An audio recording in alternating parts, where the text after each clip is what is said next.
buffs, nerfs, balances, new attachments, and some new scopes. Plus, we're splitting away keyboard and mouse players and controller players. Not to the extent that most of us would like to, but this does set the precedent for what is to come. Now, without wasting too much time, let's get right into it. What killed the dinosaurs? Number one! Were you thinking it? No, you said it. So as we can see here, we start with the balancing matrix and the top operator band. Finka is still the most picked and the third most winningest operator. Obviously, this is because of her LMG. She also has frag grenades that go in 6 cannons, so she's just a utility master, the ability to heal everyone and obviously pick them up if they go down. But what is a surprise is that those with the tactical mind who decide to play Monty and actually play the objective are the most winningest. I know one of my buddies is definitely happy to see this happen. Second most winningest is Callie, and actually it's not very surprising because with the amount of time that Thatcher is actually banned from ranked, you know, you're definitely gonna have to counter that. Can't always throw a grenade through a drone hole, which we're gonna find out a little bit later is something you can't do too much anymore. So bring in an operator like Callie who got a buff, which will make her a lot better at doing this job, but again, we'll talk about it a little bit later. Makes sense why she is actually in the top winningest operator. It really does make me happy that the 2 operators that are objective focused are at the top of the win list. Oh man, how far the mighty have fallen. Blackbeard is literally the worst operator you could pick if you want to give your team a winning chance. Pretty sad. So we're like my second main operator back in the day. Post Nerf, by the way. Wasn't using the cheap shield. You old school players know what I'm talking about. But overall, everything else seems kind of balanced. You got your Sledge, your Thatcher. Makes sense why they're, most picked. You also have your Twitch. Also makes sense. Iana, she's not gonna stay there for very long. She got hit with a nerf this patch. And Ace, Zofia, Ash, Jackal. All those make sense why they're always picked. And everything else, they seem kind of clustered together, kind of balanced. And looks like Sen's the newest operator. Yeah, I kind of guessed he would have been low picked, low win. Kind of makes sense, right? But anyways, let's get to the defensive operators. And this is super surprising. Alibi as the overpicked and in 2 strong category. That is actually kind of crazy. I have no idea what's going on here. I'm a console player, by the way, and definitely her gun is actually pretty rough to control. Not the roughest, it's not uncontrollable, but it's not so easy that you can just flick on everybody. And then this is super surprising. Clash is so much of a winning operator that she's not even on the grid anymore. Now that is actually crazy. Again, pretty cool to see objective players actually bringing something to the table to help their team win a lot. Though I am not a big fan of Clash myself, and this is probably going to lead me to banning her a little more often than not. And Rook, the boy who is going to get the buff that whoever picks up the Rook plates gets to self-revive themselves, is already one of the most winningest operators. I would not be surprised to see Rook shoot up right next to Clash next season. And then we have Goyo down here, along with Frost, both which I don't think are going to stay here next season because of a buff that's coming up right now. Ban rate, Thatcher, makes sense. Coffee.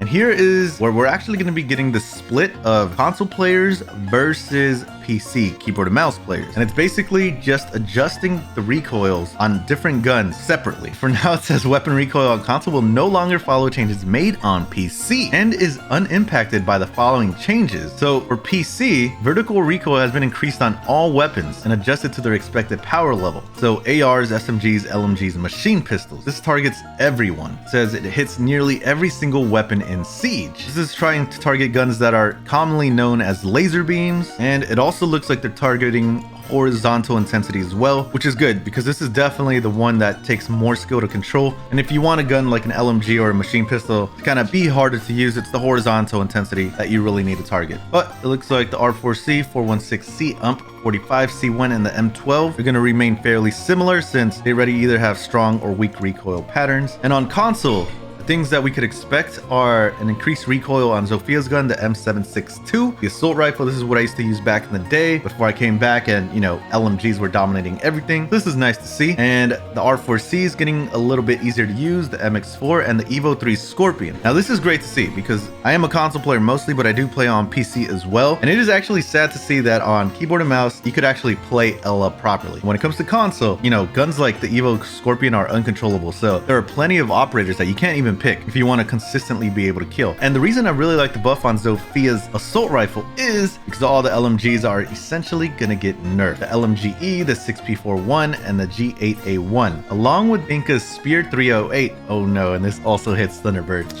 That's gonna be rough. It's gonna be a rough one.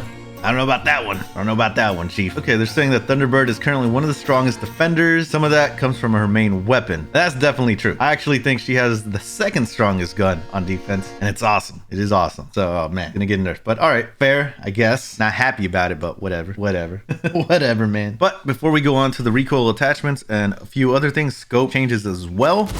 Let's get ready to rumble, y'all. I did want to touch base upon keyboard and mouse and console, man. It's rough out there. Even in casual, you hit gold, you hit plat on ranked. At almost every game in unranked, you know, as long as you get a fair amount of MMR, which, you know, me and my squad have, every single game you're plagued by keyboard and mouse player. You know, you can't just simply plug in a keyboard and mouse on console, by the way. You actually have to buy a third-party like software and third-party hardware to be able to trick the Xbox into thinking that your keyboard and mouse is a controller. And man, this is something that needs to be addressed, because I've had like almost all my friends quit. The people who have quit Siege are because of that, because, you know, they don't want to play an unfair game. And you guys know the Steam numbers, right? You guys know the Xbox number. Siege is just steadily going down in population. Console is the biggest population, and you know, one bad apple is ruining the batch. And at this point, it's like many barrels of apples, truckloads of apples that, you know, have been like, you know, ruined. They don't even play Siege anymore. Siege isn't the only game around anymore. So, you know, this is definitely something that needs to be addressed if we really do want to hit that 10-year mark for Siege, right? A healthy 10-year mark, not, oh yeah, we hit 10 years, but the population's gone.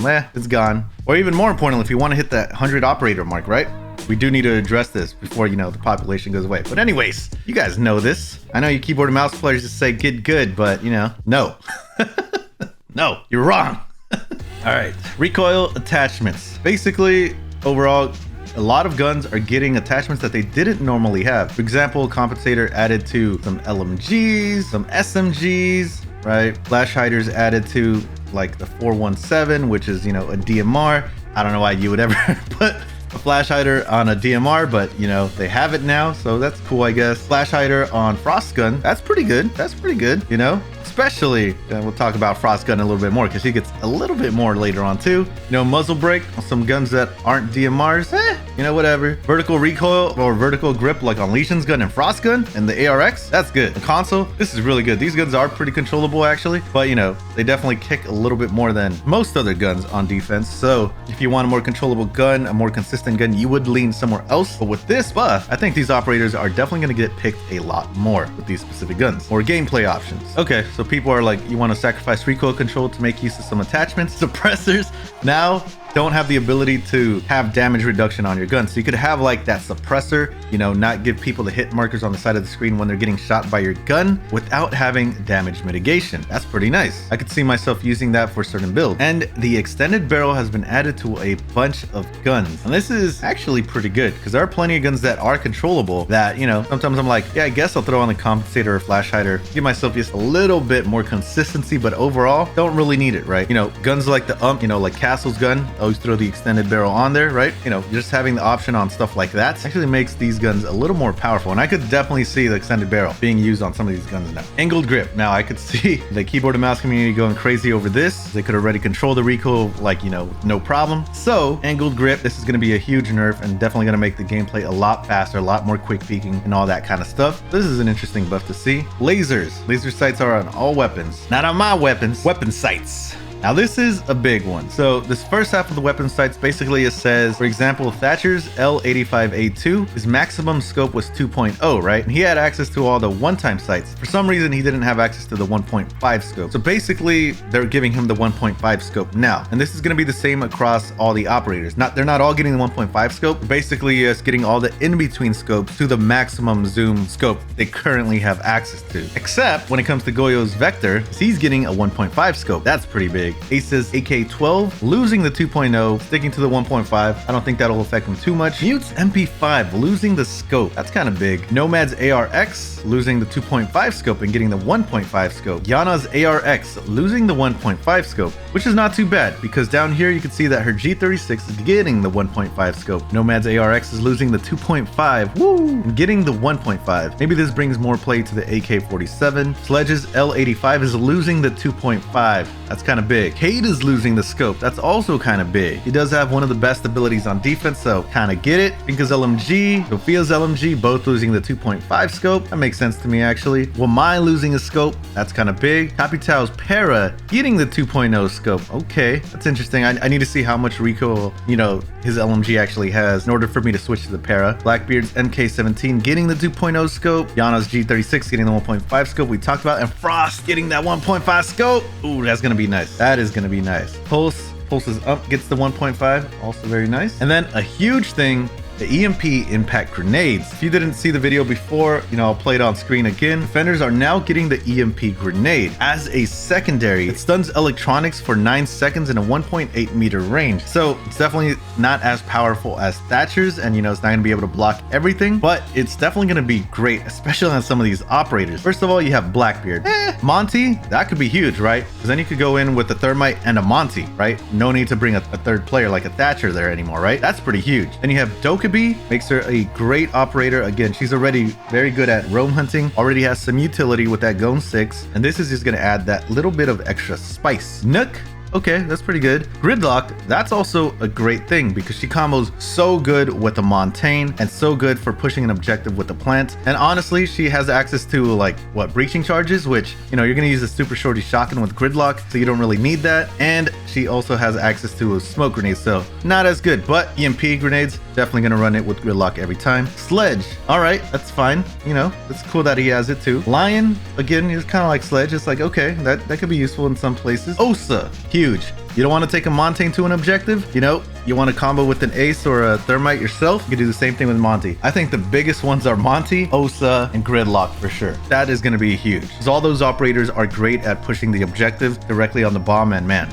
I could see a lot of play with that. Another big thing that's going to change this, and this is definitely for high ranked lobbies, is that the frag grenade radius is actually getting smaller. So a lot of pro players like to destroy Cade's gadget or things like that by throwing grenades through drone holes or through like little cheeky places, because if the grenade lands on the ground, it'll actually destroy Kaid that's on the ceiling. That's not going to happen anymore. And I'm sure this was changed because, you know, of all the EMP impact grenades, you know, they just want to change the style of play, make you think a little bit differently. Otherwise, attackers would just have way too many ways of destroying those gadgets, making them, you know, a little bit less reliable. And then hard breaches, the secondary hard breaches, get a buff. Their activation time goes to 4 seconds from 5. And they're saying this is so that they could combo with the EMP grenades a little bit easier. And then we get to some fun stuff. Operator balancing. Fuze's drilling time goes to 2 seconds from 3. His pellet trails get more visibility, and he's able to get smoke grenades as a third secondary gadget choice. So this is pretty great.